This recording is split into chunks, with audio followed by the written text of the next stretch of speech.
Sejam todos muito bem-vindos a mais uma live promovida pela Ordem Iniciática do Tríplice Caminho. Mestre Kiberi, como sempre, começo respeitosamente pedindo as suas bênçãos, que os Arachas, os curadores do mundo, possam nos abençoar com entendimento, compreensão acerca das coisas do mundo espiritual. Bênção, meu Pai. Benção, Cananti, benção a todos os filhos do tempo do Caboclo Sete Ondas, benção aos amigos, aos irmãos, aqueles que prestigiam a nossa live. Espero que hoje seja mais um dia profícuo, que todos possamos aproveitar desse bate-papo, dessa conversa que busca falar do espiritual. E como nós temos dificuldade, na grande maioria das vezes, de reservar um momento para falar do espiritual em nossas vidas, falamos poucas vezes, nas 24 horas do dia, muitas vezes nem falamos, né? Que esse é o costume da grande maioria. Então, esse é um momento profícuo. Nós estamos falando aqui da eternidade, nós estamos falando da vacuidade, da impermanência, né, do espírito no presente momento, mas na eternidade dele como ser espiritual. Sim, meu Pai. Benção, mestre. Agradecendo, como sempre, a presença do Senhor e a possibilidade de aprendizado, né, acerca das questões do mundo espiritual, da espiritualidade que buscamos. Mestre, dando continuidade às lives que a Ordem Iniciática do Tríplice Caminho vem realizando todos os domingos, a partir das 17 horas. Muitos foram os assuntos que já foram tratados aqui, né, estão todos disponíveis nos nossos canais de comunicação, seja a nossa página no Facebook, seja o nosso canal no YouTube. Aqueles que não tiveram a oportunidade de nos acompanhar têm essa possibilidade de rever esses assuntos, esses temas, né? Falamos acerca da questão do surgimento da Umbanda esotérica, a pessoa do mestre Apacani, que o senhor teve a grata oportunidade de conhecer. Falamos acerca do mestre Arapiaga, o seu mestre, seu pai, nosso avô de Santé. Falamos da sua iniciação, das 4 décadas, né, nas quais o senhor vem trilhando essa jornada, a jornada do iniciado. Falamos acerca do direcionamento que o senhor recebeu, do surgimento por dentro da Umbanda esotérica, né, da Umbanda iniciática, dos seus fundamentos, por meio do advento do caboclo Ogum Sete Espadas, o senhor das Sete Espadas, o mestre Orixivara, de todo o preparo que ele fez para que todos pudessem estar efetivamente capacitados para descortinar, né, chamemos assim, novos fundamentos, uma nova compreensão do sagrado, da espiritualidade, né? Então, o senhor falou acerca desses 10 anos, de 1986, quando, por meio do mediunismo do mestre Arapiaga, ele se manifestou, e até 1996, né, quando foi lançada a obra Fundamentos Herméticos de Umbanda, né, que trouxe esses conhecimentos acerca da doutrina do Tríplice Caminho, que é o tema da live de hoje. E na continuidade desses assuntos falamos sobre a ordenação e a iniciação dentro da Umbanda iniciática, né, o que se entende por ordem e início, né, a amplitude desses conceitos. Na sequência, né, na última live, domingo passado, dia 7 de junho, nós introduzimos o tema da doutrina do Tríplice Caminho. É claro que, sendo uma doutrina com amplitude cósmica, universal, nós não temos, de modo algum, a pretensão de, num bate-papo como esse, dominical, querer esgotar, exaurir nenhum desses temas, né? Então, de modo muito espontâneo e informal, a gente vai batendo papo aqui com relação a essas questões, né? Começamos a tratar desse assunto na live passada e hoje daremos continuidade à questão da doutrina do Tríplice Caminho, da triunidade cósmica, das doutrinas tântrica, mântrica e yântrica. E acerca desse tema, durante a semana, durante a live também, principalmente durante a semana, que tem várias pessoas, mestre, que não conseguem, não ter oportunidade de entrar ao vivo aos domingos. E como o vídeo fica gravado, fica salvo, né, várias pessoas assistem depois de acordo com a sua disponibilidade. E aí, à medida que as pessoas vão assistindo, vão surgindo, eventualmente, algumas dúvidas com relação aos temas que foram tratados, que foram abordados nas lives, né? São muitas as perguntas que nos são feitas. Nós não temos a possibilidade de tratar de todas durante as lives, mas ao longo da semana, à medida que vão fazendo as perguntas, nós procuramos responder a todos com a maior brevidade possível e carinho por meio do nosso e-mail, né? Então, a todos respondemos.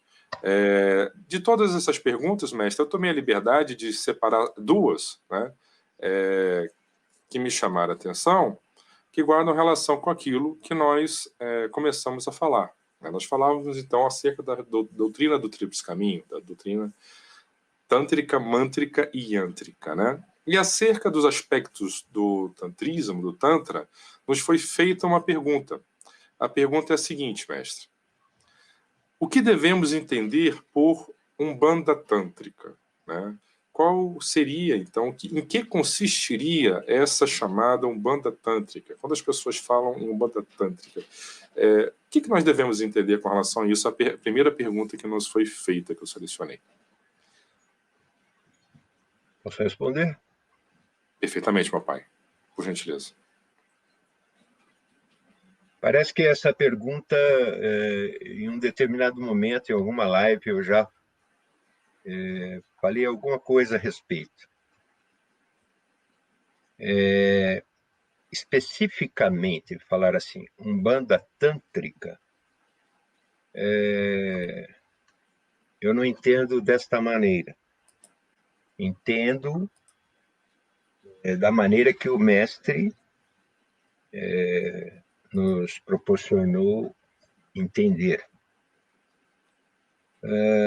Primeiramente, aqueles que falam do Tantra, e com isso eu já disse da outra vez, eles têm uma noção do tantrismo como algo sempre ligado aos aspectos da sexualidade, onde efetivamente deva existir a questão da sexualidade, ou seja, das relações sexuais.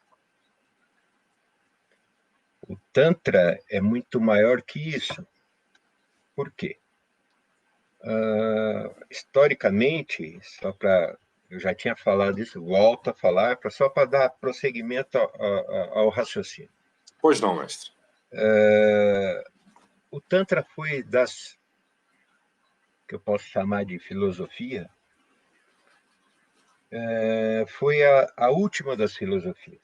Por quê? Porque foi a última das filosofias indianas a aparecer. Por quê? Porque é um modo de você resgatar em pouco espaço de tempo uma série de situações espirituais no intuito de levar o ser espiritual ao conhecimento de si, a um aumento de percepção e consciência, fazendo com que ele se liberte de uma série de amarras, e ao se libertar dessas amarras, ele propicia a ele um melhor destino, né? Usando assim um linguajar dos afro-brasileiros. Um melhor destino. O Tantra, ele aparece, historicamente, ele aparece em torno do século VI, depois do advento do Cristo, e ele é dividido de duas maneiras. De forma vishnuísta, através que eles chamam de shivaístas, perdão, não falei vishnuístas, não, shivaístas, através de coletâneas. Depois ele aparece através dos vishnaístas, que é de Vishnu, né? Através do termos agamas, ou seja, determinados procedimentos. Certo. Agora, quem trouxe isso tudo ao conhecimento nosso, ocidental, foi um senhor chamado Arthur Avalon, Sir Arthur Avalon, que escreveu vários livros. Escreveu Tantra, escreveu Kundalini Tantra, escreveu vários e esteve...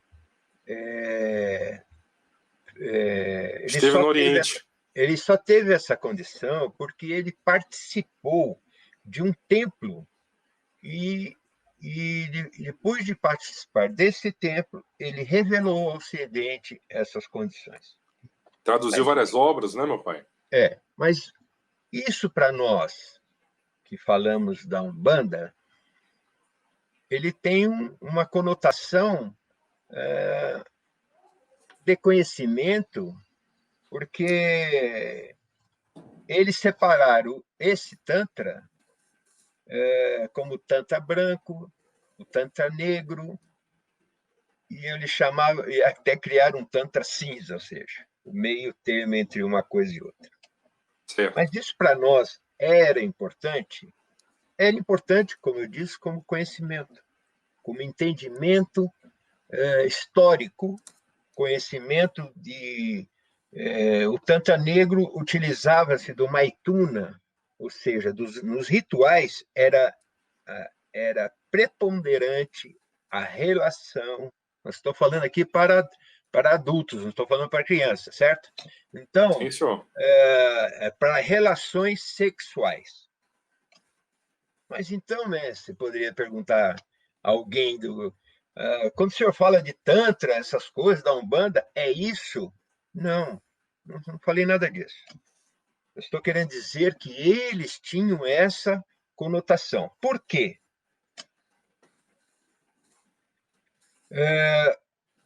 Quando o mestre Arapiaga trouxe as coisas, aliás, o Caboclo Sete Espadas trouxe as coisas do Tríplice Caminho, e o mestre Arapiaga abriu esse leque do conhecimento dessas coisas que vieram sendo trazidas, ele falou de Tantra, Yantra e Mantra.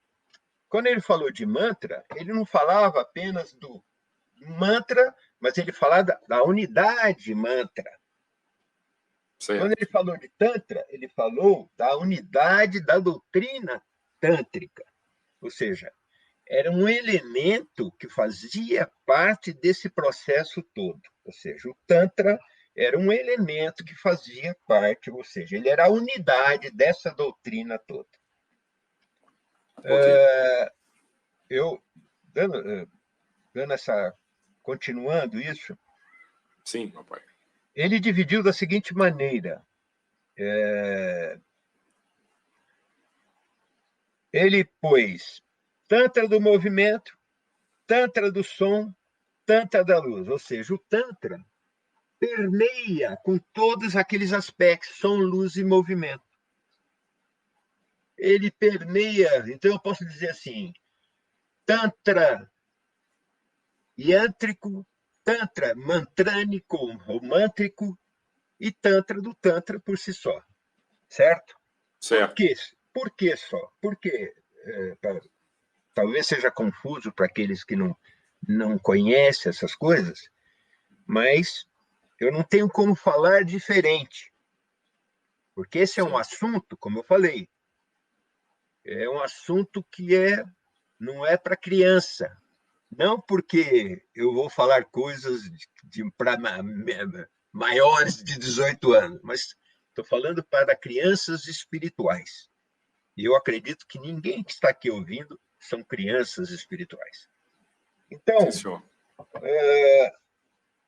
o Tantra, que tem a ver especificamente com a luz, ele permeia nessas situações das outras doutrinas, tântrica, mântrica e yântrica,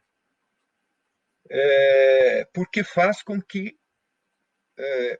esses processos sejam, de certa maneira, sublimados, seja se esse é o termo melhor, eu vou descobrir o termo melhor. Ele faz com que as coisas por exemplo, do mantra, ao serem feitos, eles sejam, em vez do imanente, ele tem, ao contrário do imanente, me ajuda, Guilherme, que só fugiu o termo. O senhor está querendo falar acerca da questão da transcendência do ser, dos aspectos grosseiros? Em vez Perdão, desculpe, meus amigos, mas cabeça é muita coisa, né? Mas puxar do passado, deixa eu só completar. Sim. Existe um aspecto transcendente desses processos. Ele ganha vida, esses processos, através do Tantra, especificamente. Mas como? Através da ritualização de determinadas coisas que eu estou utilizando, aqueles processos que estão sendo efetivados naquele momento, ele ganha vida, ganha luz, todo aquele processo. E esse é muito simples, um exemplo simples. Quando você vai sentar para comer, ao fazer as orações, ao fazer os pedidos, ao fazer os mantras concernentes antes de você se alimentar, transforma os alimentos em alimentos remédio. Os alimentos se transformam em remédios. Por isso que o mestre falava em autocura tântrica. Sim. Porque todos os processos podiam ser transformados em remédios. Desde o som, desde os movimentos, enfim, desde tudo. Então, o Tantra permeia em todos esses processos. Sim. No primeiro instante, ele lembrava, tem que puxar pela memória, ele falava do Tantra do movimento e relacionava a vida, a ação no primeiro aspecto. Ele relacionava o Tantra do movimento às danças, a magia sexual em si, a Maituna, que os indianos chamavam de Maituna. Por que ele chamava isso? Porque no processo do relacionamento sexual existia duas situações, vamos dizer. Eu vou usar como exemplo, e não sou contra nenhum relacionamento. Não sou homofóbico, nada, mas eu tenho que vou usar como exemplo o homem e a mulher, especificamente só para exemplificar. No relacionamento do homem e da mulher, existe naquele momento a união daqueles dois vão gerar um neutro. Masculino e feminino gera o neutro. Vai gerar um neutro. Positivo e negativo. Neutro é esse? O positivo e o negativo vão gerar um neutro. Esse neutro, no caso de uma concepção,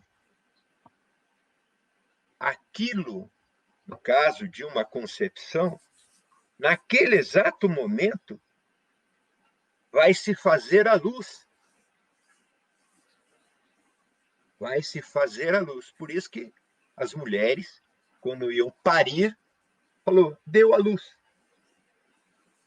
Certo? Deu a luz. E dá a luz mesmo. Deu a luz, porque deu a vida. E dá a luz mesmo. Deu a vida, gerou alguma coisa. A bênção do reencarne. Isso aí é algo para se estudar, não é para ser falado numa live assim, demanda estudo, conversas, coisas assim. No segundo aspecto, nessa divisão dos tantras, ele falava do tantra do som, que estava relacionado às palavras, ao amor, ao riso. E tinha a ver também com a respiração. Como com a respiração? Essa troca gasosa. Quando você, por exemplo, beija a sua companheira, eu estou sempre pondo homem e mulher, mas vocês podem colocar assim como os casais em si. Como você troca, quando você beija a sua companheira ou companheiro, você, através da respiração, você passa para ele, você o coloca dentro das suas coisas, dentro do seu campo áurico. Você participa ele e ele também. Intercâmbio energético. Por isso que, quando fala, nós devemos ter cuidado com as palavras, porque a palavra, muita gente às vezes me critica, porque eu tenho minhas pausas muito longas, meu jeito de falar é assim, desde que eu me conheço como gente. Mas com o tempo eu fui ver que isso é benéfico. Por quê? Porque eu penso muito nas palavras que eu vou falar antes de lançá-las ao vento. E nesse momento, Guilherme, o Cananti, Pois não, mestre. ao lançar isso, queira ou não queira, você tirou um pouco de você e pôs para fora. Sim. Respirar, ao respirar você ganhou vida, não é isso? Sim. Ao Sopro de vida. expirar, você perdeu algo, não é verdade? Você perdeu algo. A respiração cósmica, sim. Então, as pessoas que falam muito, tem pessoas que às vezes elas falam muito, a gente brinca assim, a pessoa não respira, né? Fala tanto compulsivamente, a metralhadora, exatamente. né? Na verdade, ela está perdendo vida. Ela está perdendo vida. Porque ela está tirando dela e jogando para fora. Sim. Isso foi no aspecto do som. No aspecto do Tantra da luz, que está relacionado à sabedoria, à mente, eu posso dizer que no Tantra da luz, como eu fiz na questão do sorriso, no Tantra do movimento tem a ver com o olhar, o Tantra do som tem a ver com o sorriso, o Tantra o Tantra por si só, no aspecto tântrico mesmo, Tantra da luz, ele tem a ver com um abraço. Um abraço dado de mais que um coração. abraço, é uma benção, como dizia o ponto cantado. do caboclo Atão da Guia. É uma benção. Curiosamente. E ele tem a ver com atenção e concentração. Enquanto que o outro, eu falei em respiração, esse tantra esse momento tem a ver com atenção e concentração.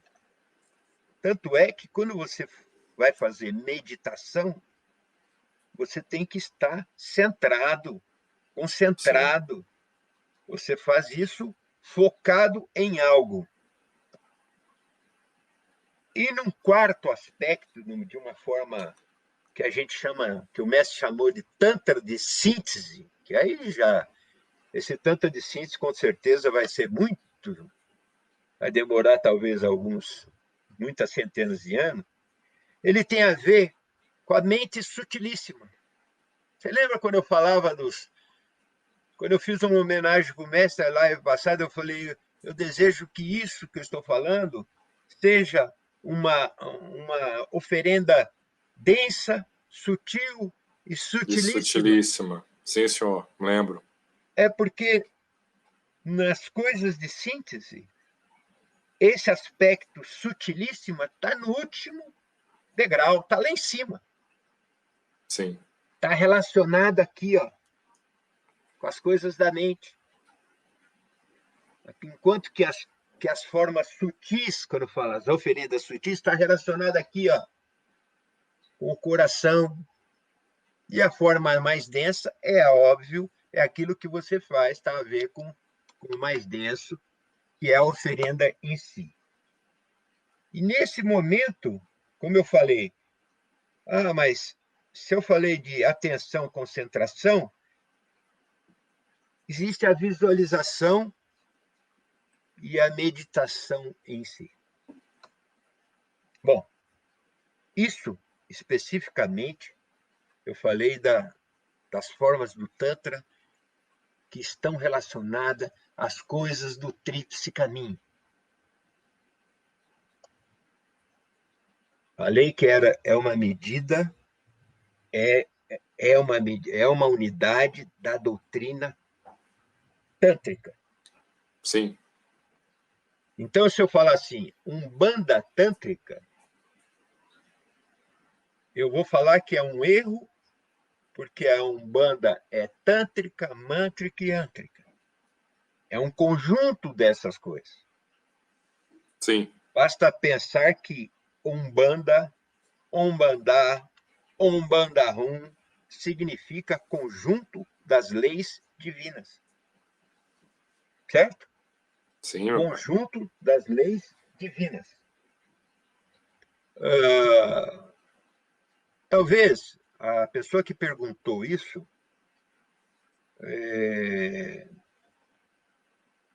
ela pode ter perguntado com uma outra conotação. A conotação como... Então, dentro da Umbanda, nós vamos ter rituais obrigatórios de maituna e coisa assim? Não. Com certeza não. Nós vamos ter rituais de trocas, mas de formas diferentes. Isso fica para, por exemplo, eu que tenho a minha esposa, eu que tenho a minha companheira, eu praticar esses aspectos, porque eu sei que vai ter, de minha parte e da parte dela, consonância. Enquanto aqueles que estão pensando na sexualidade pura e simplesmente, não vão ter consonância. Vão atrair doenças. E como eu disse, tudo que está relacionado às coisas tântricas que permeiam o som, permeiam o movimento, se relaciona com a questão dos remédios. É isso. Certo, mestre. Posso tomar um golinho do meu café agora, que não é remédio, Não. mas... É o café de preto velho. É de preto velho. É, de pai velho. Mestre, nós somos ocidentais, nascidos e crescidos dentro dessa cultura ocidental. E os seres são fruto também do contexto, do meio em que nasceram, cresceram e se desenvolveram. Então, para nós que estamos imersos nessa cultura ocidental, existe uma maior dificuldade na compreensão de certas questões que estão mais ligadas hoje ao Oriente. O senhor citou diversas filosofias, né, indianas, mas não somente indianas, e dentre elas o Tantra, o Tantrismo, né? E falou como que, efetivamente, este conhecimento ele chegou novamente, ele retornou ao Ocidente por meio da tradução de obras orientais e da publicação de diversos livros, né, que começaram a tentar, de algum modo, adaptar os conhecimentos do Oriente à realidade ocidental. Então, acho que é compreensível a dificuldade que algumas pessoas experimentam com relação a essas questões que, de fato, para o Ocidente, hoje, né, se apresentam como sendo novas, apesar de não serem doutrinas milenares, como nós, assim, entendemos, né?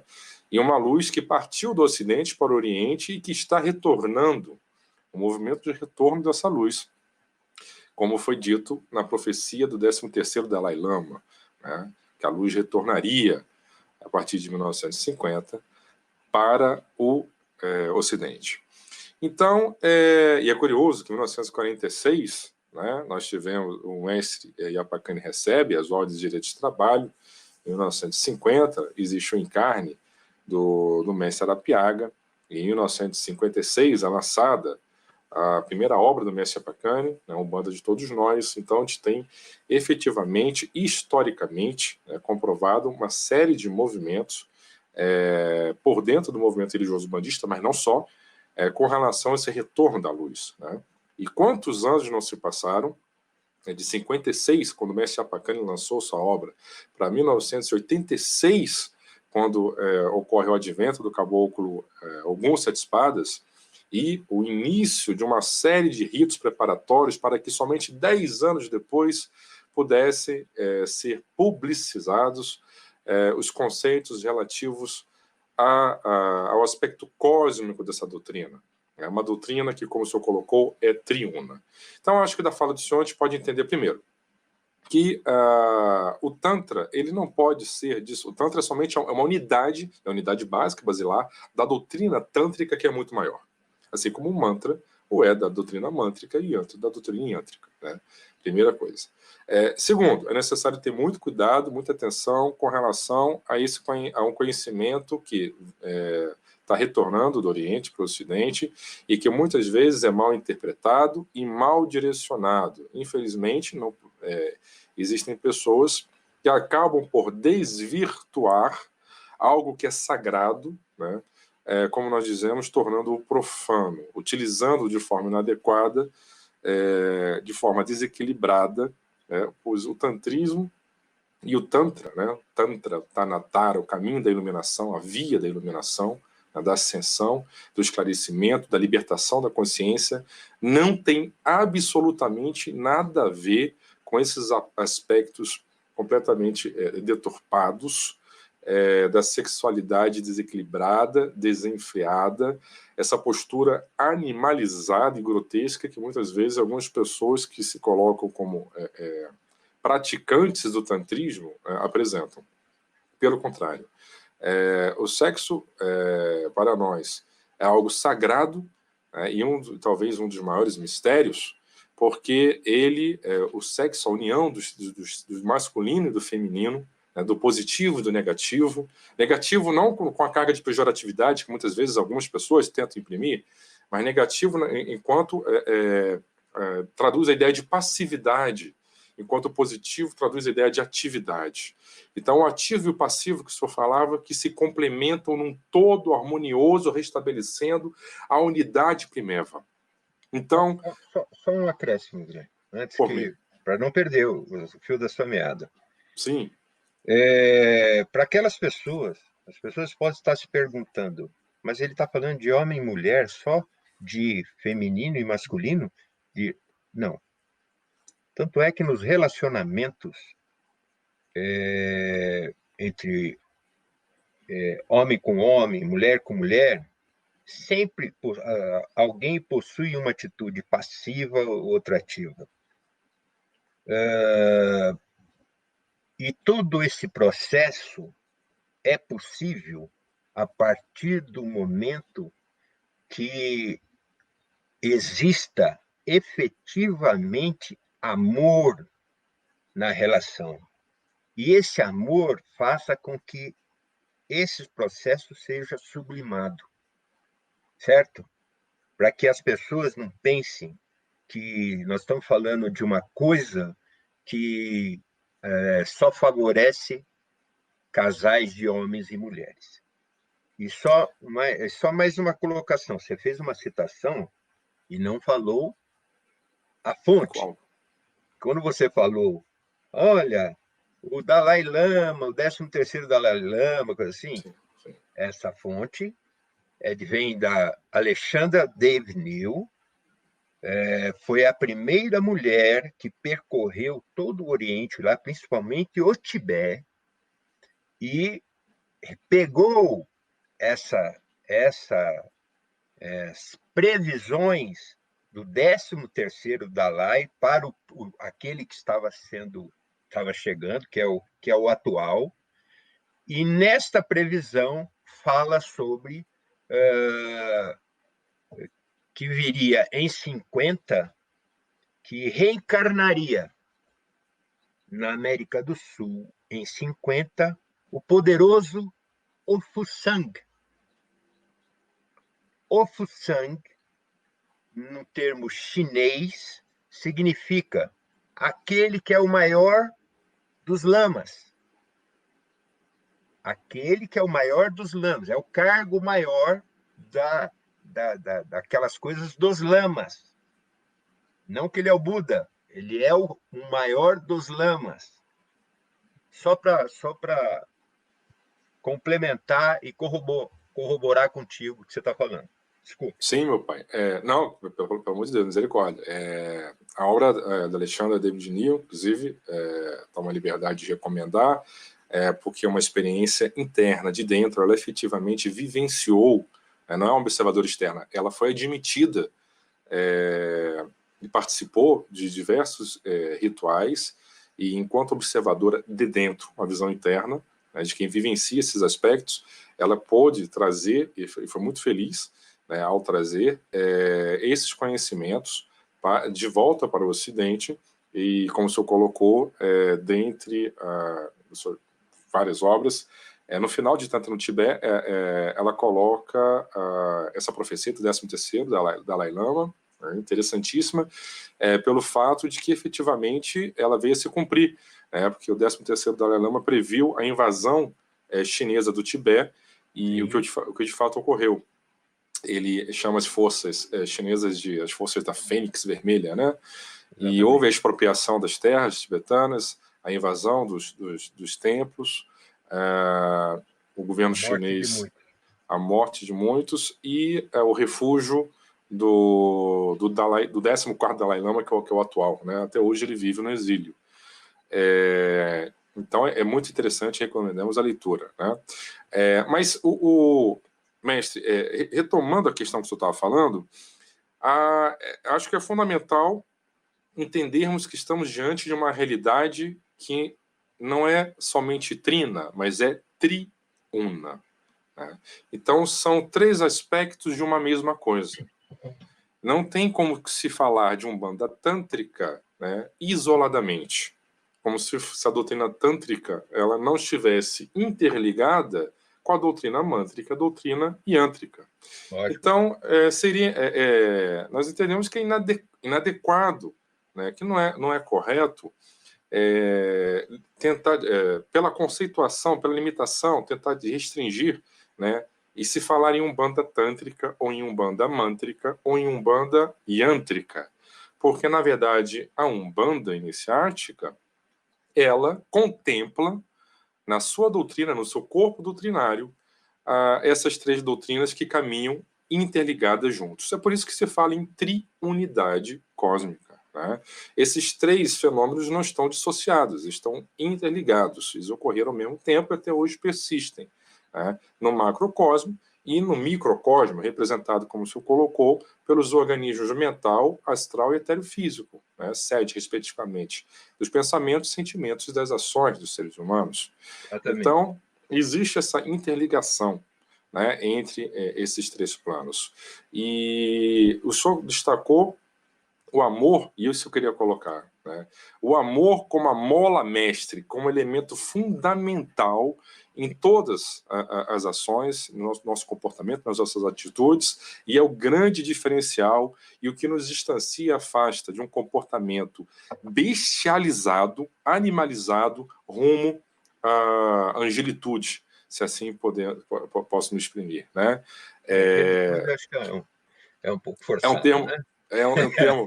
Mas eu quis falar da possibilidade de transcendência, né, de transcendência do ser humano rumo a patamares conscienciais, percepções do divino, do sagrado, mais amplas, a partir exatamente desse fundamento, do fundamento do amor, da sabedoria e da ação positiva, que é exatamente aquilo que nós estamos falando.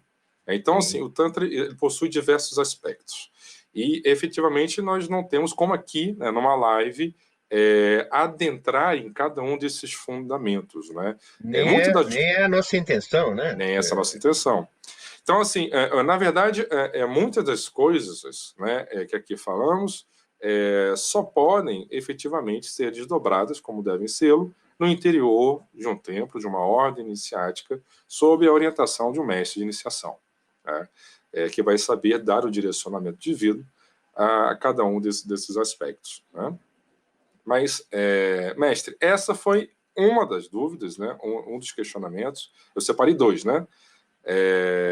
O segundo, se o senhor me permite, mestre, a segunda pergunta que foi colocada é uma pergunta muito interessante, que fala com relação à questão da triunidade, né? da doutrina do Tríplice Caminho, uno.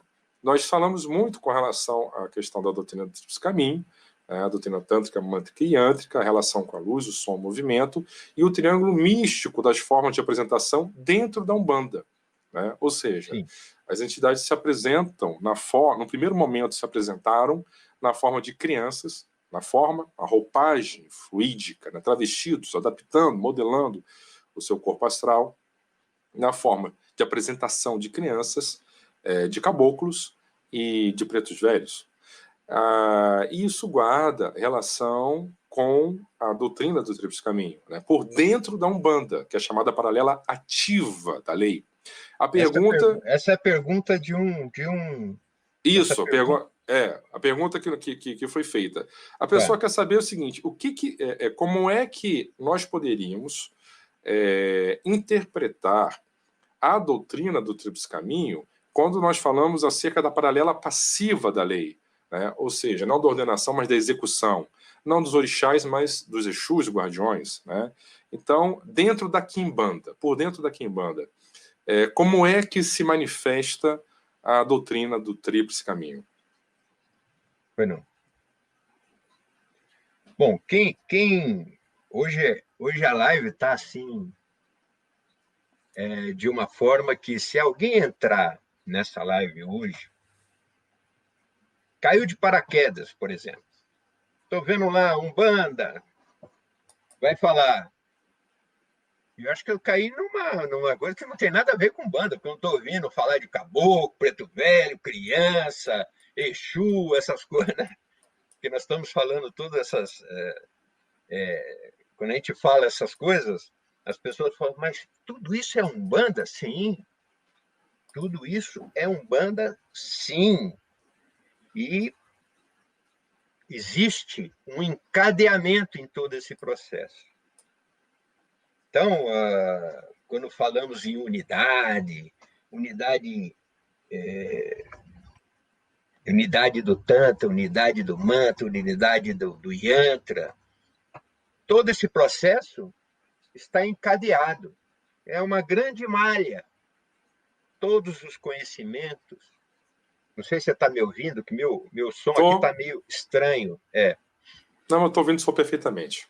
Mas vamos voltar à sua pergunta. Tem o caboclo, tem o preto velho, tem a criança. E tem o Exu para nós. Sim. Em outros locais tem baiano, tem boiadeiro, tem marinheiro. Cada um tem as coisas, né? As entidades. Eu vou precisar derivar um pouco essa resposta. Vou ter que aumentar um pouco essa resposta. Eu poderia responder ela rapidamente, mas eu só vou ajeitar para que todos sejam... todos Entenda possam melhor, né? estarem inseridos. Certo. Então, existem outros terreiros que possuem outras entidades, não é verdade? Existem, das religiões afro-brasileiras, pessoas que só lidam com as coisas da mata, com, com vegetais, com as encantarias que eu falo, né? Com determinados mitos, enfim. Tudo isso está interligado? Tudo isso está interligado. E eu vou me reservar, pelo menos, eu vou sair um pouquinho aqui, que eu coloquei esses dias no Facebook, eu compartilhei de um amigo, eu vou ter que falar do velho Chico. O velho Chico, não, o velho Chico Xavier, né? Que num determinado instante, no Rio de Janeiro, queria conhecer a praia de Copacabana. E a pessoa falou, mas Chico, tem tantos lugares bonitos para você conhecer, você quer conhecer a praia de Copacabana? E ainda à noite? Eu gostaria de conhecer. Ele foi levado à praia de Copacabana. Ele lá chegando, ele está lá, de repente, eles olhando o mar à noite, ele viu. Ele falou, você não sabe o que eu estou vendo. Ele falou, o que, Chico? Falou para aquela senhora. Eu estou vendo uma série de espíritos. Eu nem sei se eu posso chamar de espíritos, porque eles não têm formas humanas. E eles me olham com um olhar muito meigo. E ela falou, e ela não falou nada, só ficou ouvindo ele falar. E que interessante, eles vêm e vão nas ondas. Eles saem do mar como se estivesse correndo, chegam até a areia e voltam. Nisso, aparece uma mulher que vai até a areia e acende uma vela. Falou, o mestre Guiberi está totalmente, né? De repente ele saiu lá dos assuntos para chegar aqui no. Ele pega essa mulher, acende uma vela e levanta as mãos em direção ao mar e começa a fazer pedidos. E o Chico fala para ela, você não sabe o que está acontecendo. Esses seres estão correndo até a vela e, junto com os pensamentos da mulher, eles pegam o pensamento e estão levando para o mar esse pensamento. E, ao mesmo tempo, deixam para aquela mulher uma energia que ele não sabe descrever, de tão positiva. Ao ver aquilo, me causou imensa felicidade, imensa alegria, porque a Umbanda fala muito dos elementares, dos espíritos da natureza, não é verdade? Sim. E a gente tenta exemplificar de alguma coisa, e o Chico Xavier, de uma outra vertente, conseguiu ver aquilo e falou com tamanha alegria e com tamanho respeito aquilo, sem saber, ali ele não estava nominando, isso faz parte disso ou daquilo. Então, eu só estou querendo dizer que existem, nesse universo que vivemos, forças incomensuráveis e que são pouco entendidas pelo homem. Na verdade, o homem, muitas vezes, não só pouco entendeu, como menosprezou uma série de coisas e procura incessantemente desfazer de uma série de coisas. Quando a gente fala de religiões, muitas vezes a gente compartimenta determinadas coisas.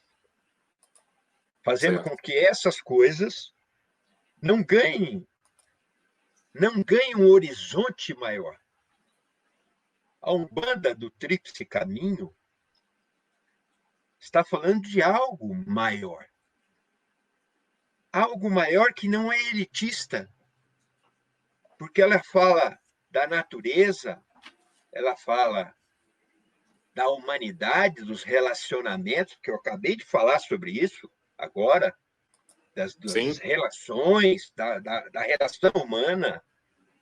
Ela fala da divindade, ela fala do divino especificamente. Então, é algo profundo. E, ao mesmo tempo, ela fala de algo que, para muitos, pode parecer simplório, quando fala preto velho, caboclo, criança, com toda essa conversa, com todo esse assunto profundo que você está falando. Aí põe lá, o que tem a ver com caboclo, preto velho e criança? Não, tem tudo a ver. Ele é a representação do começo, meio e fim, não é verdade? Você já sim, falou, outro dia você falou mesmo aqui, né? Falou com propriedade, uma série de coisas, e a gente vem falando isso, né? Quando vai falar lá da criança, que é aquela pessoa do início, ela está relacionado à doutrina mântrica, e aquele que conhece a doutrina mântrica, o mestre que conhece a doutrina mântrica, que pode ser chamado aquele senhor do Mantresvara, aquele que tem o poder mântrico, que através do som ele imprime vida a muitas coisas. Por isso que é Mantresvara, tem a ver com isso. Ele imprime a vida do alento. Está difícil? Se as pessoas estão achando que está difícil, vai complicar mais ainda. Mas eu tenho que falar, eu não tenho palavras fáceis para exemplificar isso. Eu tenho que falar o que eu aprendi sim, do meu pai e o sim, que eu senhor. vivi do meu pai, certo? Então, Sim, esse senhor. aspecto do imprimir a vida através de um mantra, de um som sagrado. A criança vem aquele jeitinho, com a voz aguda. Está me ouvindo bem aí? Sim, Está senhor. me ouvindo bem? Tá.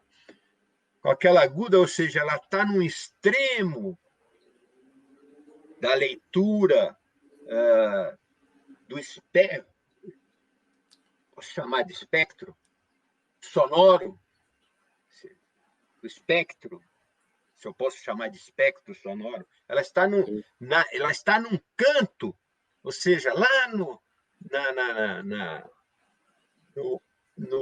infrassom. Tá certo, meu filho?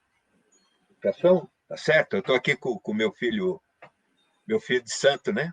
O Itaocan junto comigo, e é versado nas lides da música, né? E aí a criança ela fala agudo daquela maneira. Eu já falei isso aqui, mas é bom repetir. Como o Exu está lá do outro lado. Quando vai falar com o Exu, aquela voz gutural, né? Daquele jeito. Sim, Ou seja, os dois lados de uma mesma coisa. Os dois lados de uma mesma coisa. Basta ver que aí nos terreiros, eu cansei de ouvir isso, né? Olha, o que Exu faz, qualquer criança desfaz. O que criança faz, nenhum Exu desfaz, ou seja, mostrando a força da criança. Mas os dois estão numa mesma linha. A diferença é que a energia espiritual entra por um lado e sai por outro. daí A o horário, energia, não, pai. a energia espiritual entra por criança e sai por Exu. Aí como o Canati falou, aí tem a ver a questão do horário. Enquanto a criança, dentro dos horários do dia, está das 3 da tarde às 15, às 18, 3 da tarde, às 6 horas da tarde, Exu está da meia-noite... Perdão, ao contrário, desculpe. A criança está da meio-dia às 3 da tarde, ou seja, o maior meio-dia, a maior incidência solar, certo? Do dia é meio-dia, concorda? Está a pino, né? Sol a pino, quando fala. Sim. Exu começa à meia-noite, que é o maior pico de negritude da noite. Certo? Sim. Estou me aproximando para falar como se quisesse falar no ouvido das pessoas para ficar isso gravado. Bom, criança tem um início. É o símbolo do início. É o símbolo do som cósmico. A doutrina mântrica é o símbolo do som cósmico. É o símbolo do amor e da pureza. Criança é isso. Amor e pureza. A doutrina yântrica, que está relacionada a caboclo, você já explicou, você já falou tudo isso outro dia aqui, mas eu vou repetir.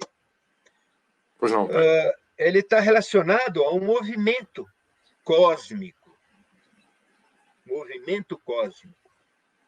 Tudo que é movimento cósmico está relacionado à doutrina yântrica, que está relacionado também à ação. Tudo que é ação e a simplicidade. Isso é importante saber, hein? Falei de amor nas crianças, a pureza. Falei da simplicidade em caboclo. E na doutrina tântrica, que está relacionado a preto velho, ele está relacionado à luz cósmica. E essa luz cósmica está relacionada à sabedoria. E essa sabedoria está relacionada à humildade. Não existe. Quem tem sabedoria não deixa de ser humilde. Nunca deixa de ser humilde. Por quê? Porque o contrário de humildade é soberba. Concorda, Guilherme? Concorda, Carantinho? Sim, senhor, mestre. O contrário de humildade é soberba. E aquele que tem sabedoria não pode ser soberbo. Aquele que tem através das coisas yântricas, que tem fortaleza, né? Que tem fortaleza de espírito, ele é simples. Ele não é complexo. Ele não pode ser complexo. Ele torna as coisas mais simples porque ele sabe o que está fazendo. A sua ação é consubstanciada na inteligência, no saber, na movimentação das coisas. Ele sabe movimentar as coisas. E a criança, a mesma coisa. Certo? Sim. Agora, mas você falou tudo de caboclo, criança, o que tem? E no Tríplice Caminho? Onde eu posso falar na quimbanda, né? Nas coisas de Exu, especificamente. Você bem falou, Guilherme, as paralelas da lei, né?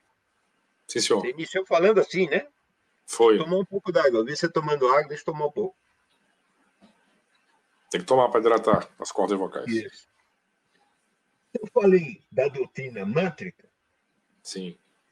E falei de amor e pureza. Quando não existe amor, Exu é o senhor que vem como serventia dessas entidades. Ele vem restabelecer determinados equilíbrios aqui na Terra. Se ele vem restabelecer determinados equilíbrios, e quando ele encontra falta de amor, ele teria que agir como? Com justiça. Quando não existe amor, e é você que está acostumado com as coisas da lei, Guilherme, porque você é advogado, sim. Quando chega lá no júri, coisa assim, eu não posso tratar as coisas com amor, eu tenho que tratar coisas pelo menos com justiça. Não é verdade? A justiça que vai dar o tônus correto para determinadas situações. Exu faz isso. E isso está relacionado às coisas da doutrina mântrica. O contrário da ação, o contrário da ação é inação. Concorda? São os apegos. Inação. Tem pessoas que estão totalmente no processo de inação. Nós vemos por aqui, socialmente, politicamente, processos de total inação perante as necessidades da sociedade. Então, o que nós precisamos de Exu nesse momento? Execução. Que ele execute. Execute, quando eu falo, não é matar, né? Não é isso, né? Execução é a aplicação da lei. É execução da lei. Ele precisa executar a lei para restabelecer aquele processo que está em inatividade. Essa é a doutrina yântrica. E na doutrina mântrica, na doutrina tântrica, que está relacionada à sabedoria, o contrário de sabedoria é soberba. Se a soberba gera egoísmo, se a soberba gera conflitos vários, aonde entra isso? Se é preto velho que está, preto velho, o termo de preto velho é a banda que vem das coisas de Yorimá, que a tradução da palavra Yorimá é palavra reinante da lei, não é isso? Uma das traduções. Palavra reinante da lei, ou seja, ele vem estabelecer a lei. Se ele vem estabelecer a lei, a doutrina tântrica, através da magia, das artes magísticas, restabelece a lei. Então, eu citei aqui os 3 aspectos: doutrina mântrica, tântrica e yântrica, doutrina mântrica, yântrica e tântrica, relacionadas às coisas de Exu. Falei do justiça, falei do execução e falei das artes mágicas, ou seja, da magia restabelecendo os processos, né, que, para aqueles que conhecem ou tiveram conhecimento em determinados rituais conosco, mestre Arapiaga, coisa assim, sabe como é que funciona determinadas coisas. Eu acho que eu respondi. Sim. Fui para um lado, fui para outro, como sempre, né? Mas está tudo interligado, na verdade, né? Essas questões não tem como se falar em Umbanda sem falar em Quimbanda, não tem como se compreender a paralela ativa sem a paralela passiva, porque nós estamos imersos em uma realidade dual. A dualidade ela permeia a matéria, né, em contraposição a outra realidade, que é a realidade espiritual. Enquanto na realidade espiritual vigora a unidade, né, na realidade material vigora a dualidade, que é fruto exatamente dessa bipartição. Começa, como a nossa doutrina ensina, com a percepção da individualidade.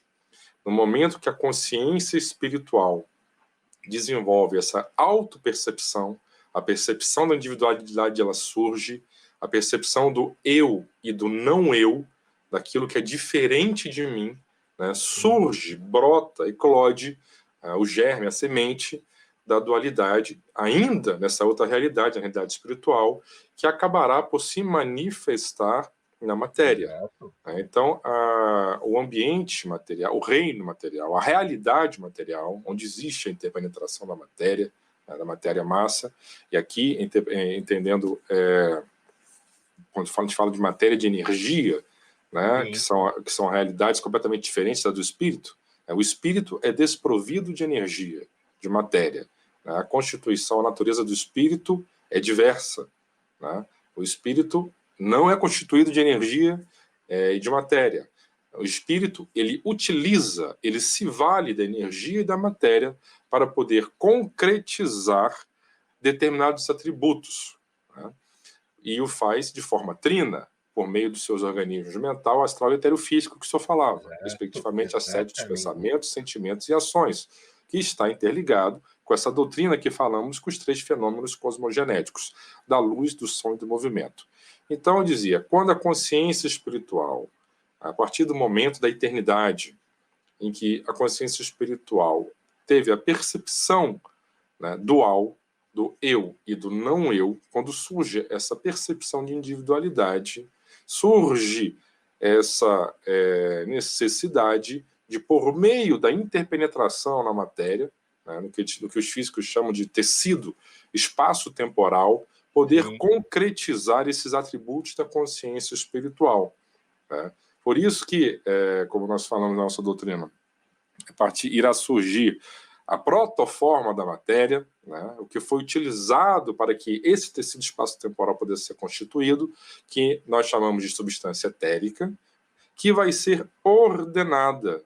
Então, houve um processo de concepção, de idealização de quais seriam as melhores formas para que a consciência espiritual, na matéria, pudesse dar concretude aos seus atributos.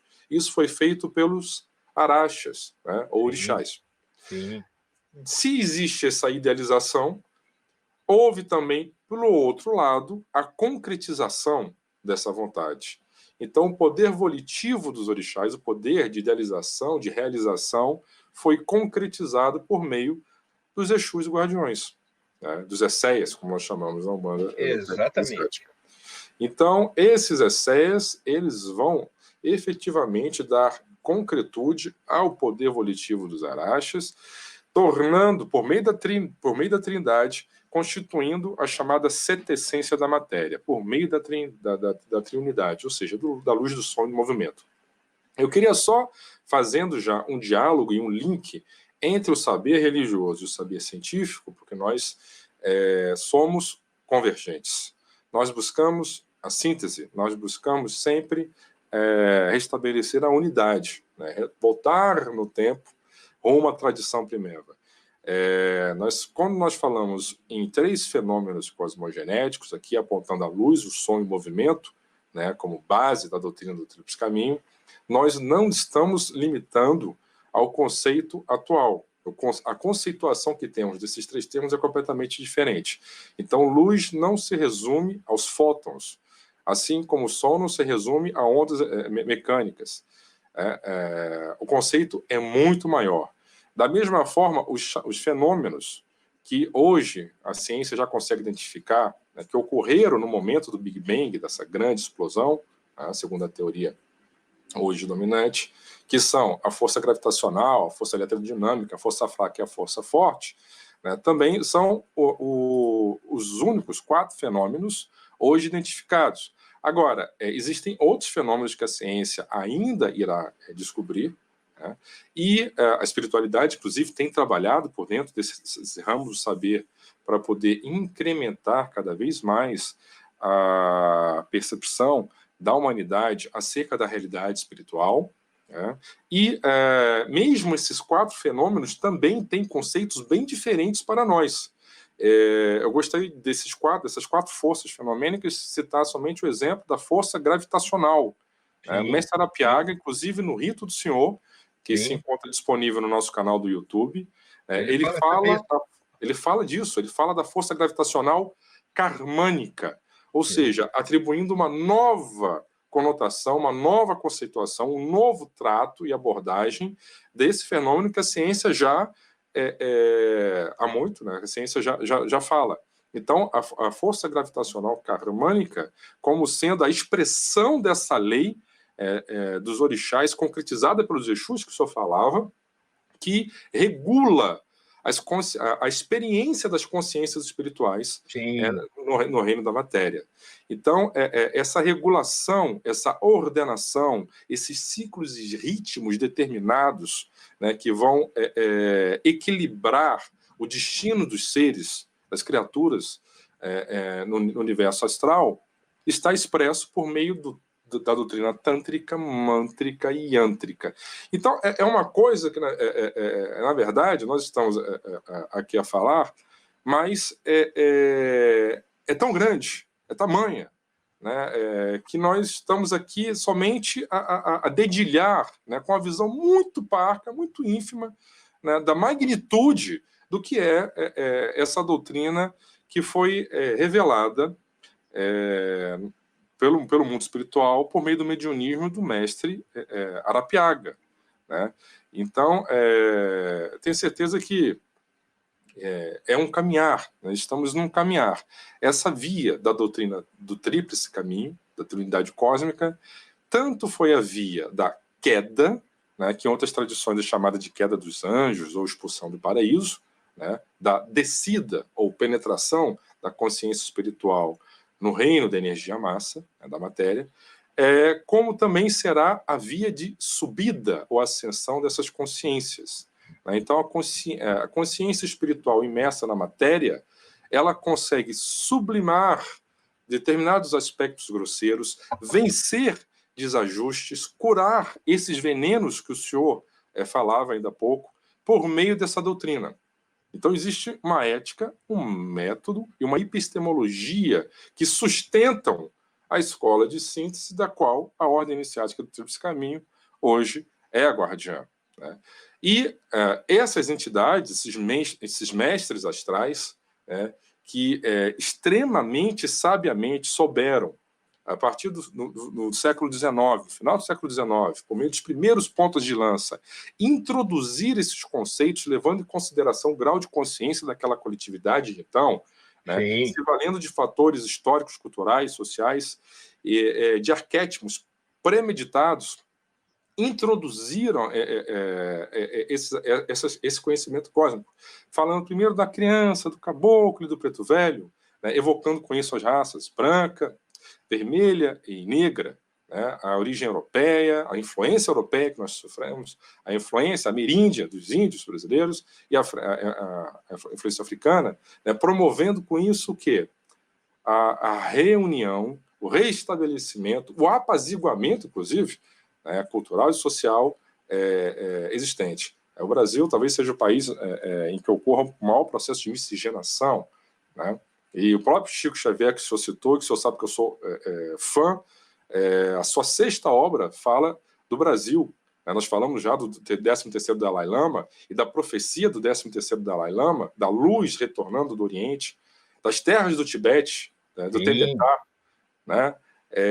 Para o Ocidente, para o Brasil, o Brasil, que nós falamos que tem um papel e uma missão muito grande, exatamente por ter sido, segundo cremos, a primeira porção de terra a emergir do pélago universal, né, e, consequentemente, ter sido a primeira a propiciar as condições necessárias para que a vida pudesse eclodir, né, que o Brasil, então, o Brasil, essa terra iluminada pelo Cruzeiro do Sul, né, ela tem essa missão, e eu acredito, mestre, nós cremos que não foi à toa que a espiritualidade tem direcionado, né, uma série de seus emissários divinos para que possam incrementar, né, essa coletividade, propiciando uma maior, mais elevada compreensão do sagrado e da espiritualidade. Não é à toa que o espiritismo, por exemplo, apesar de ter surgido,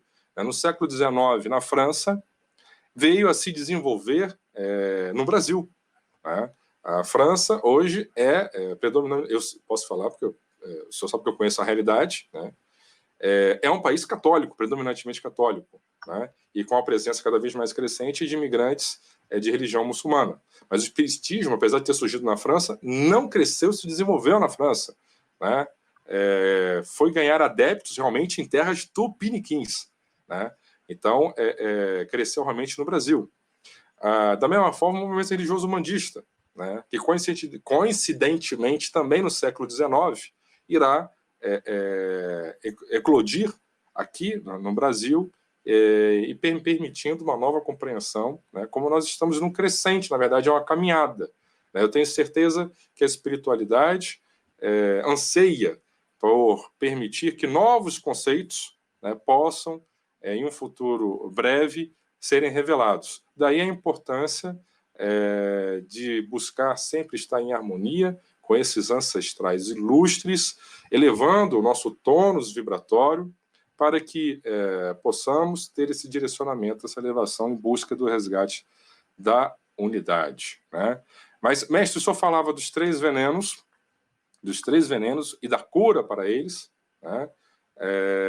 Que é o ódio, a inação, o apego, né? Que impede que nós possamos crescer, evoluir, enfim, buscar o sagrado, e a ignorância, né? A ignorância, a soberba, a arrogância, enfim, são o oposto da sabedoria humilde traduzidas por Pai Velho. Sim. E esses três venenos também, os três venenos estão relacionados aos três organismos, como falamos, e existe uma correspondência desses três grandes venenos com 7 formas deletérias, 7 desajustes, né, que estão relacionados aos 7 chakras principais. Sim. Né? Então, talvez, não sei se o senhor gostaria de falar alguma coisa com relação a essa questão, né, desse intercâmbio fluídico, energético, vibratório, desses canais, desses centros de força, desses núcleos energéticos que são os chakras, e de como eles podem, dependendo de estarem ajustados ou desajustados, conduzir os seres a uma maior aproximação ou um distanciamento do sagrado, da espiritualidade. E como isso é fruto, na verdade, das doenças. Como é que as doenças, né, elas têm a sua fonte, a sua origem na consciência espiritual, e tem nela também a sua própria cura, né, que o senhor falava da autocura tântrica. O senhor falou da autocura tântrica, autocura mântrica, autocura yântrica, né, que estão todos interligados. Então, como esses saberes, como a vivência do sagrado, como a vivência dessa doutrina pode efetivamente, concretamente, não é uma coisa abstrata, como é que nós podemos equilibrar os nossos núcleos de força, nossos centros de força, de modo a, uma vez harmonizados, podermos ter a tão buscada luz na mente, paz no coração. Isso não é uma pergunta para... depois de 1h18,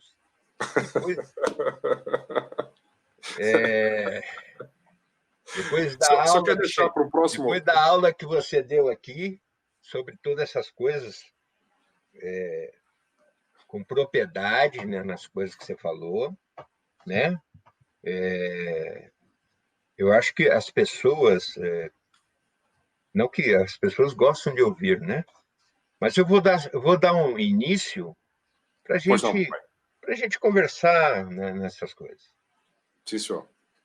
E, como você mesmo falou, em todos os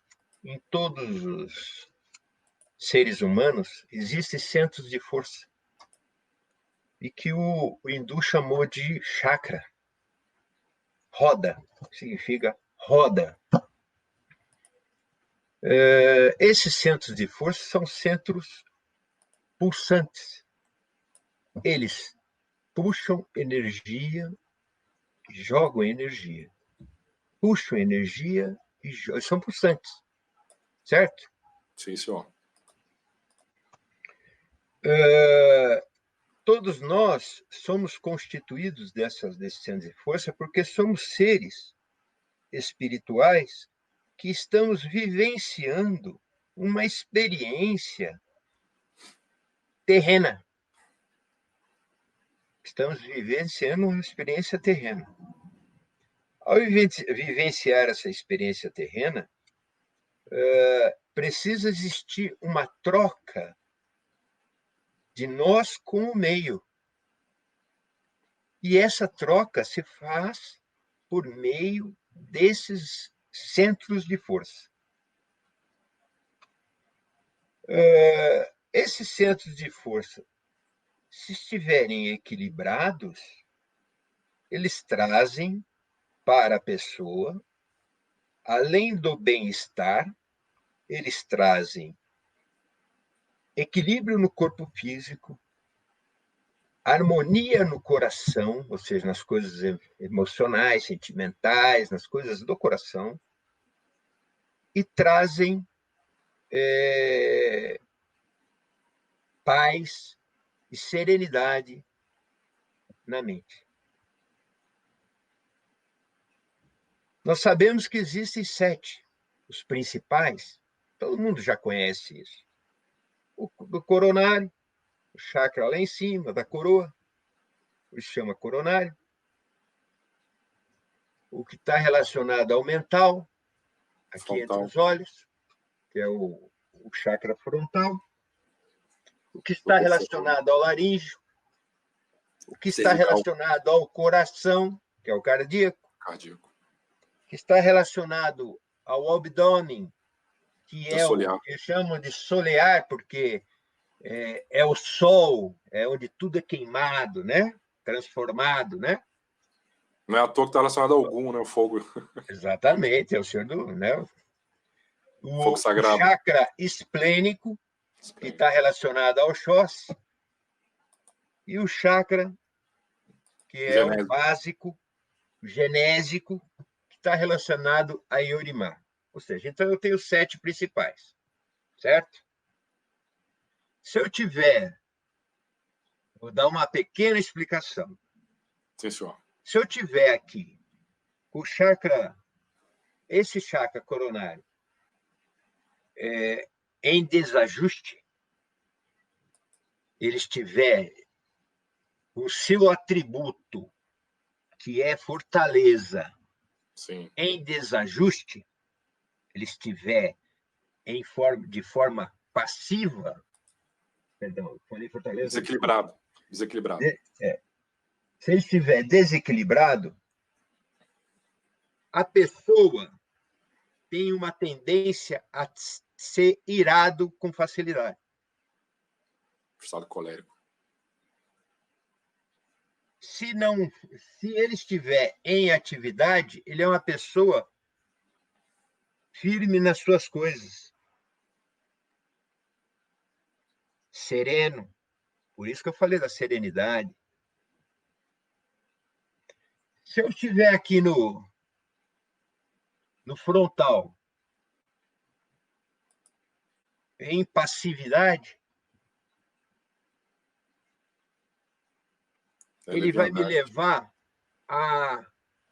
Tem um termo que é difícil falar, concupiscência. A pessoa é uma pessoa... leviana, né? Leviana. Se ele estiver em atividade, ele é uma pessoa centrada, uma pessoa firme nessas coisas. Tem um outro termo, mas vamos usar firmeza. Se vamos para o cervical, da mesma maneira, se estiver em forma passiva, ou seja, ele está desequilibrado, vai gerar nele medos e receios. Sim. Se não, vai gerar nele alegria, vai gerar nele firmeza. A esperança, né? De que o futuro é melhor. Se vamos para o cardíaco. Cardíaco interessante, que é o chakra. Eu falei 7 aqui, né? Sim. Tem 3 para cima, 3 superiores. 3 para baixo e ele fica centrado. É o próprio Xangô, né? Cruzamento. É o próprio Xangô, é o cruzamento. Cruzamento, Xangô. É o equilíbrio, né? Se ele estiver em passividade, vai gerar soberba. Eu sou mais que os outros. Soberba, eu sou mais que os outros. É aquela pessoa que chega na coisa quando fala assim, você sabe com quem você está falando? Né? É a soberba, né? Sim. Em atividade, eu sempre coloco de uma forma mais simples, porque a gente tem que falar para todos. Certo? Claro, sim, senhor. Ele em atividade vai gerar nele o quê? O contrário, que é a humildade, né? Humildade. Exatamente. Vai gerar nele humildade. Aqui no solear, que está relacionado ao U, como você bem disse, ele em atividade, ele gera generosidade. Em passividade, gera egoísmo. Óbvio. Se a pessoa está negativada nisso, esses aspectos, vai ser uma pessoa egoísta. Tudo é para mim, tudo é meu. Isso é só para mim. Enquanto que ela, em atividade positiva, ela vai falar, não, eu sou generoso, aquilo que me pertence, o que eu tenho, o outro merece ter. Certo? Sim, generoso. Sim. E Oxóssi ali no esplênico, né? no chakra, do chakra esplênico. Ele em atividade vai gerar... Positiva é a prudência, né? Ele vai gerar prudência.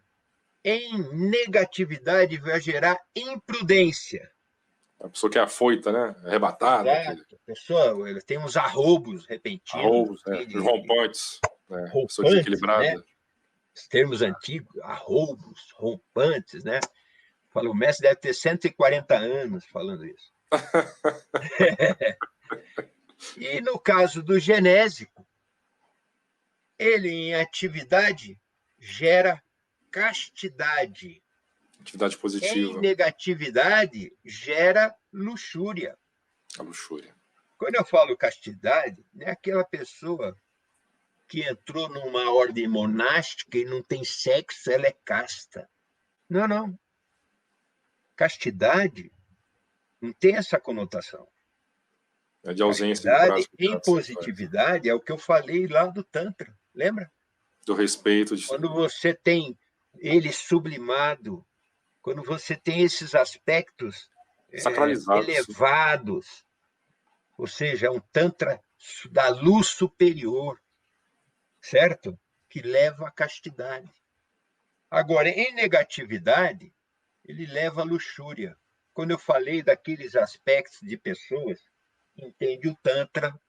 Quando entende o Tantra, nesses aspectos só, porque tem pessoas que trabalham com as questões do Tantra, que não são não são da Umbanda, são das coisas mesmo, dos iogues, coisas assim. Muitos deles muito sérios com isso. Muito sérios com isso. Sim. Então, não podemos simplesmente generalizar todos. Esses que fazem isso, que trabalham com os aspectos do Maituna, são totalmente estão depravados. Não é isso que eu disse. Eu falei que pessoas que levam o Tantra para esse aspecto. Basta ver, hoje em dia, se você entrar em qualquer revista e qualquer coisa, pessoas oferecendo massagens tântricas e não sei o que, papá. Né? Levam a esse tipo de coisa. Mas isso a gente vai falar com mais propriedade num outro momento, porque realmente é algo que demanda tempo. Sim. Porque envolve outras coisas. Por que envolve outras coisas? Se eu estou falando da Umbanda, as entidades que nos guardam, que vêm sob determinadas vibratórias, isso só para dar um gostinho, né? Vou dar um gostinho, né? Determinadas entidades falam, olha, eu recebo um caboclo de Ogum. Sim. Aí eu lembro que Ogum está relacionado à generosidade e ao egoísmo. E eu, por exemplo, vamos dizer assim, que eu sou, no meu signo atual, sou ariano. Sim. Se sou ariano, para nós, a gente sabe que eu sou um Ogum, certo? Filho de Ogum. Então, eu recebo um caboclo de Ogum. Senhor Ogum, 7 ondas. duas vezes eu tenho a generosidade e o egoísmo a serem trabalhados. me assinalado à minha frente. Fuja do egoísmo. Seja generoso. Se aproxime da generosidade. É isso que a entidade está mostrando para você. Lógico. Você trabalhar esses aspectos em especial, lógico, né? Por isso que nasceu dentro dessa vibratória. Lógico que esse é um trabalho que não é simplesmente para lembrete. Você ritualizando, você melhorando a sua consciência, percepção, tudo isso lhe traz generosidade. Você começa a ver o outro como seu igual. Lembra quando eu falei na live passada que eu comecei a olhar para dentro no primeiro instante, para depois olhar para fora? Não foi isso? Sim, seu sete ondas conduziu o senhor nesse processo. Está vendo como existem essas interligações, essas ligações? Sim. Aí algum com pensamento ligeiro falaria, mas e se a pessoa tem Ogum e tem Xangô? Ela vai ver que da mesma maneira, ela tem lá em atividade, generosidade, em atividade, em passividade e egoísmo. Em Xangô, em atividade, sabedoria. Em passividade, soberba. A soberba. A humildade e a soberba. Existem entre um e outro. Sim. Não é verdade? Uma pessoa soberba é sempre egoísta. Porque quando ela fala, eu sou melhor que o outro, eu até dei um exemplo pequeno, né, de falar, as pessoas que falam, pô, quem é você? Você sabe com quem está falando? Não é verdade? A questão da soberba, essa pessoa, através desta soberba, está sendo egoísta, porque ela acha que ela é a dona do mundo. Sim. E se ela é generosa, ela sabe que cada um precisa tanto como ela está usando da sabedoria. Está vendo como se interliga? Eles estão interligados. Isso para todos. Por isso que a Umbanda do Tríplice Caminho, a Umbanda esotérica, tem uma coisa que nós podemos discutir noites e noites, porque todos os assuntos são encadeados. Sim. E não porque somos elitistas, ou isso ou aquilo. Não. Eles estão encadeados também com as outras vertentes. Por isso que o meu pai falava do núcleo duro Umbandas, do núcleo duro Encantarias, do núcleo duro dos candomblés. Sim. Porque, na verdade, está tudo interligado. Hoje, se eu faço isso, porque me sinto útil fazendo isso, me sinto preparado fazendo isso, e fui preparado fazendo isso. Sim. Para fazer o que eu faço hoje. Não tem aqui um leviano, não tem aqui uma pessoa que simplesmente está querendo poder isso ou aquilo, nada disso. Longe disso. Muito longe disso. Basta se você tem noção, compreensão desses aspectos todos que eu estou acabando de citar, como é que poderíamos ser isso? Eu sei mais que o outro. Grande coisa. Se você não for fazer... Meu pai falava uma coisa assim, meu velho mestre. O mestre Arapiaga. Se você for ruim, aceite que você é ruim e tente melhorar. Ele falava isso sempre. Se você se sentir ruim numa coisa, aceite isso e vá para a transformação. Não queira ser nunca uma coisa que você não é. O cara é ruim, quer ser o... E eu, como sou interiorano, eu normalmente uso algumas coisas que vocês brincam comigo, quando eu falo uma coisa, tá tirando pica-pau do toco, não sei o que, vocês brincam comigo. Essas expressões. E tem uma expressão que fala assim, eu não peço esmola com o chapéu dos outros. Sim. Eu não peço esmola com o chapéu dos outros. Quando eu estou aqui falando do doutrinas do Tríplice Caminho, eu estou falando do mestre Arapiaga. Eu estou falando daquele ser ímpar, singular, de mediunidade singular. Eu estou honrando o nome dele. Apenas isso. Eu estou dando continuidade aos trabalhos que ele veio fazer também. Eu não sou sucessor de nada. Eu sou apenas um que ouviu e tem a responsabilidade de dar sequência também a isso, fazendo novos discípulos. Porque foi isso que naquele dia que ele falou para mim, você tem que ter uma ordem iniciática, porque você tem que iniciar pessoas. Compromisso kármico do senhor, né, com relação a essas questões. E quando a gente está devidamente no seu lugar, tudo flui. Tudo flui. Lógico, todos temos dificuldades. Mas determinadas coisas eu não confronto com ninguém. Cada um assumiu para si determinadas responsabilidades.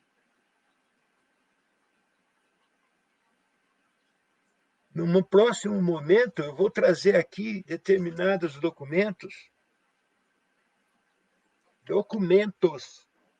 Sim. O mestre fala exatamente isso para mim. Certo? Certo, mestre. Não para comprovar isso, porque eu não preciso de comprovação disso. As comprovações acontecem quando as pessoas vão lá no terreiro, ou saem bem, ou não saem bem.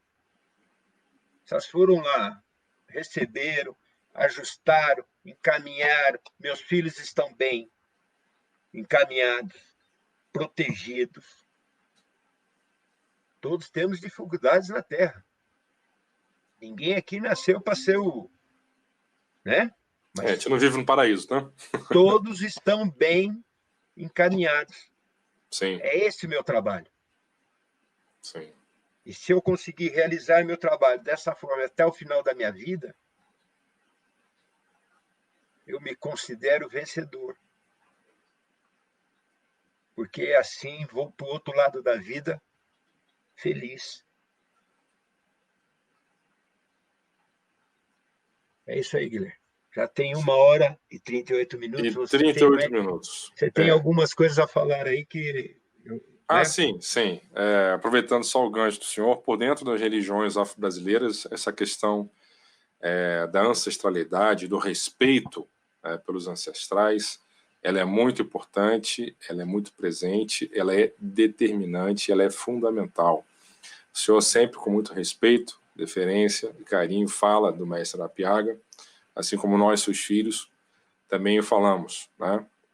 E mais uma vez, retomando, né, em lembrança, em respeito ao mestre Arapiaga, que vive dentro de nós, como o senhor falou, o mestre Arapiaga, ele foi a prova viva, né? Ele foi muito além da questão, né, da tolerância com a diferença, né? Ele foi muito além do simples diálogo interreligioso.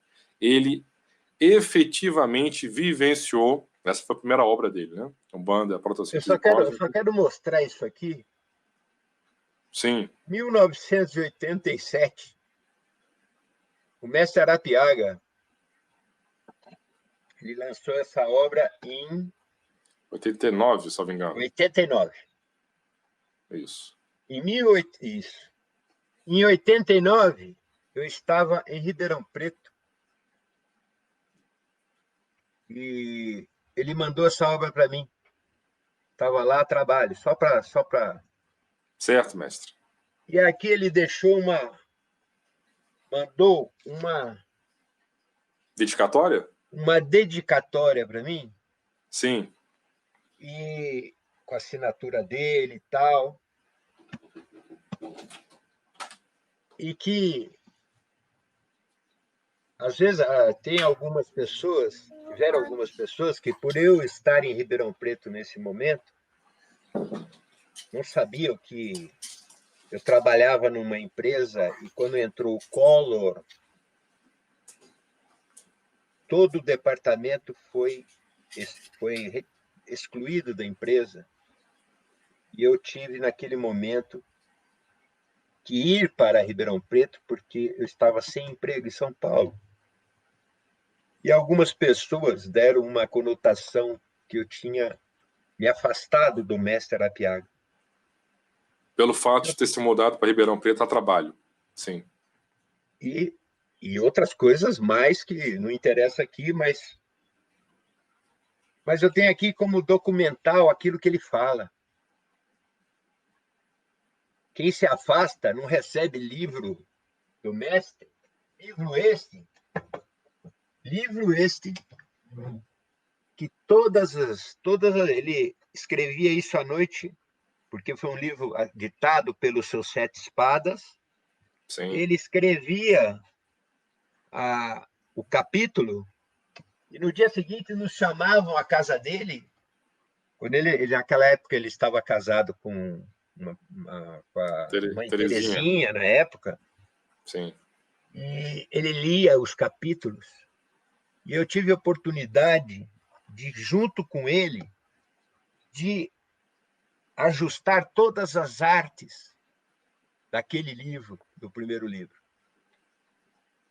Da Freitas Bastos. Quando eu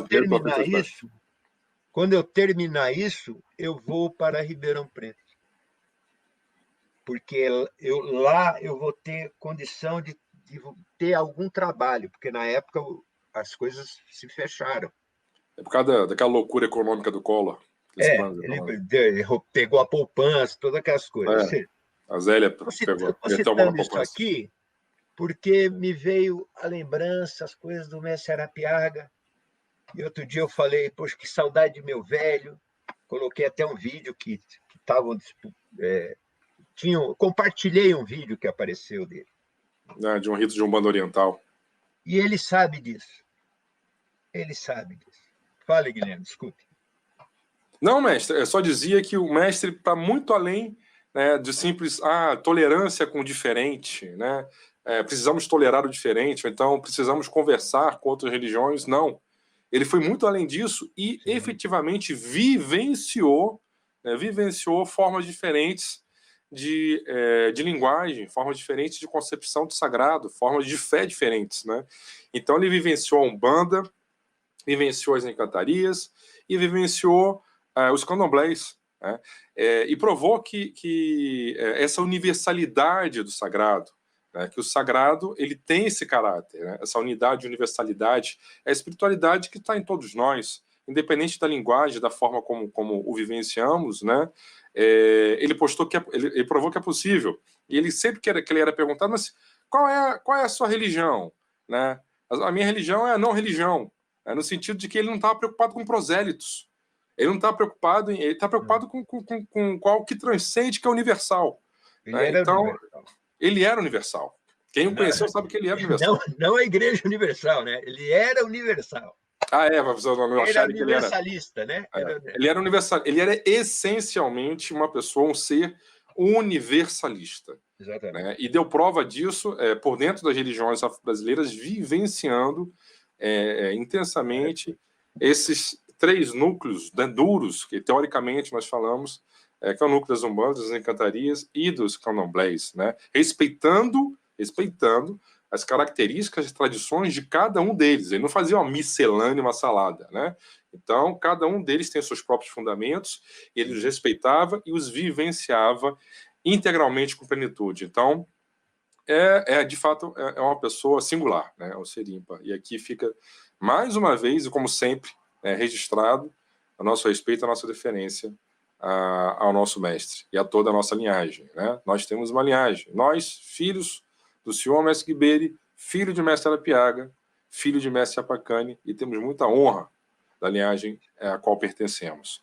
Meu pai, eu não sei se o senhor quer continuar, que já são 15, falta 15 minutos para 2 horas. Você ia falar uma coisa que... Sim, verdade. Já ia me esquecendo, só não me recordo. O mestre sempre despertando o discípulo, né, do seu... a Ordem Iniciática do Tríplice Caminho, né, com muita alegria, ela gostaria de tornar público mais uma das nossas ações, mais um veículo de comunicação que nós estamos desenvolvendo e que iremos lançar, que é a nossa revista digital, né? É mais um canal de comunicação com as pessoas, e nós pretendemos... Você não tem como... Você não tem Eu como vou tentar compartilhar, vou tentar compartilhar aqui com todos, né? Só para ter uma noção, né, da primeira edição. Deixa eu ver se eu consigo, né? Vamos ver. Aqui se eu consigo compartilhar. Eu não sei se o senhor consegue... se o senhor consegue visualizar, mestre? ficou... Tá aí a capa, né? Essa é a capa, né? Vai subindo a capa para a gente poder ver. É isso. Agradecimento a todos que colaboraram com a realização de mais esse trabalho. A revista chama-se O Tempo Fala ao Discípulo. Esse é o título, o título do artigo que o senhor escreveu. É verdade. Né? Deixa eu reduzir aqui um pouquinho para ver se fica melhor. Tá bom, Guilherme. Tá bom, assim? Só para as pessoas terem uma noção, né, daquilo que foi feito, né? Sim. Nós estamos ainda aprimorando, né? Sim, claro. É um projeto que está sendo desenvolvido, né? Mas aqui tem alguns artigos, né? Nós falamos sobre nosso tempo. A campanha que está sendo realizada para arrecadação de fundos para poder pagar os custos com a reforma do templo, e a realização de cursos também, né, que nós pretendemos aqui, os temas de alguns cursos que nós pretendemos abordar, né, os fundamentos da Umbanda esotérica iniciática, os aspectos magísticos por dentro dela, né, e tem um desdobramento específico com a magia vegeto-astromagnética, né, que está aqui, que é a fitoterapia, é um umbandista, um curso sobre mediunidade, né, a astrologia e a quiromancia, que são tão importantes dentro da Umbanda iniciática, os arquétipos, né, o estudo dos arquétipos dos arcanos maiores do tarô, segundo a Umbanda iniciática. Eu até que corrigir que está repetido aqui, ó. Agora que eu fui ver, ó, uma falha, eu vou corrigir isso aqui. Está repetido 2 vezes. Tem o curso de Exu também, né, falar da Quimbanda, né, os aspectos da paralela passiva da lei. Se falamos dos arquétipos dos arcanos maiores, também tem análise dos arquétipos dos orixás, né? Sim. Esse curso também super interessante, sobre cabala, né? Não só a cabala hebraica, mas também a cabala ário-egípcia, né? Um curso sobre cor, número, som e forma, né? Que é multidisciplinar, né? O estudo dos saberes na Umbanda esotérica, e um curso sobre oráculos. Também tem um curso sobre filosofia, né? Filosofia que está entrando... Esse é o final, né? A página... o final, é já a capa. Que também nós pretendemos... E muitos outros, né? São só alguns dos temas que nós pretendemos trabalhar, oportunizando, assim, a todas as pessoas que simpatizam com o nosso trabalho, com o trabalho desenvolvido pela Ordem Iniciática Tríplice Caminho, podem participar no meio dessa pandemia que estamos vivenciando. Todos eles serão realizados à distância. Então, são cursos virtuais, né? Não serão cursos presenciais. Depois na próxima revista vai ter a ementa de cada curso com a ementa, com a sinopse, perdão. A sinopse e depois a ementa de cada um deles para... Depois, no segundo momento, a ementa com conteúdo programático para que todos possam saber exatamente quais são as matérias, o que vai ser trabalhado, né, dentro de cada um desses cursos, né? Então, com muita alegria que anunciamos mais esta ação, convidando já a todos que estão nos assistindo a poder ler esses artigos que vão ser publicados nessa revista. Nós vamos disponibilizá-la no nosso website, né, umbandainiciatica.com.br, bem como o link nas nossas redes sociais, né, seja na nossa página, no Facebook, no Instagram, enfim. Vai ter o link que vai remeter para a pessoa que tiver interesse em ler a revista para o arquivo que está salvo na nossa webpage, né? Então fica aqui já o convite a todos, mais uma vez, será uma honra poder tratar dessas questões, né? Muitos assuntos interessantes vão ser trabalhados na revista da Umbanda Iniciática, né? Mestre, não sei se o senhor gostaria de fazer mais, abordar mais algum assunto ou tema, ou se nós podemos encerrar essa live, que já está indo para 2 horas já. Eu sei que é cansativo para o senhor e para todos que nos assistem, né? Não, podemos deixar para a próxima...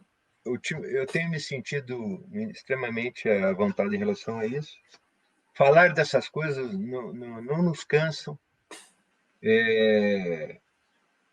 porque é uma coisa que, na verdade, nos dão vida.